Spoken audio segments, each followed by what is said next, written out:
વિરામ બાદ જોઈએ વધુ કેટલાક સમાચાર। ડોલર કમાવવા અમેરિકા જવા માંગતો પાટણનો યુવાન ભેટ્યો મોતને। બારીસણા ગામનો યુવાન હેતલ પટેલ કોઈ પણ ભોગે અમેરિકા જવા માંગતો હતો ત્યારે ગેરકાયદેસર રીતે અમેરિકામાં ઘૂસવા એજન્ટને ₹25 લાખ આપવાનું હેતલે નક્કી કર્યું। ત્યારે અમેરિકા જવા માટે નીકળેલ હેતલ પાસે $2200 જેટલી રકમ હતી ત્યારે તેની સામે ટીમના અન્ય 15 લોકો સાથે હતા। ત્યારે પરિવારજનોનું કહેવું છે કે આ 15 સાથીઓ દ્વારા હત્યા કરવામાં આવી છે। તો હેતલની લાશ મળી તે કોસ્ટારિકાની નદીમાં બિલકુલ નહિવત પ્રમાણમાં પાણી હતું જ્યાં ડૂબીને મરવું અશક્ય હતું।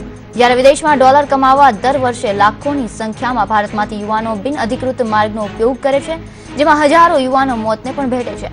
ત્યારે મોટા મોટા સપના બતાવીને ગેરકાયદેસર રીતે વિદેશમાં લઈ જતા એજન્ટો પોલીસને હાથતાળી આપીને છટકી જાય છે। બી એ નિકોગુઆ સુધી પહોંચી ગયા હતા। એમની પાસે $2200 હતા। એમની પાસે એ ટેક્સીમાં જતા હતા ત્યારે એમની પાસે 11 એમના પંજાબી માણસો હતા એની સાથેના અને પ્લસ એ ત્યાં નિકોગુઆ ઉતર્યા પછી એ પૈસાની લાલચમાં એ લોકોએ માફિયા દ્વારા આનું કરુણ મોત નિપજાવ્યું છે અને એની લાશ સમુદ્રની અંદર અથવા એક નાનકડું ઝરણું હતું એટલું બધું નહોતું કે જે એ ડૂબી શકે પગ પણ ધોવાઈ ના એટલું નાનકડા ઝરણામાં તે એમને ફેંકી પણ દીધી હતી।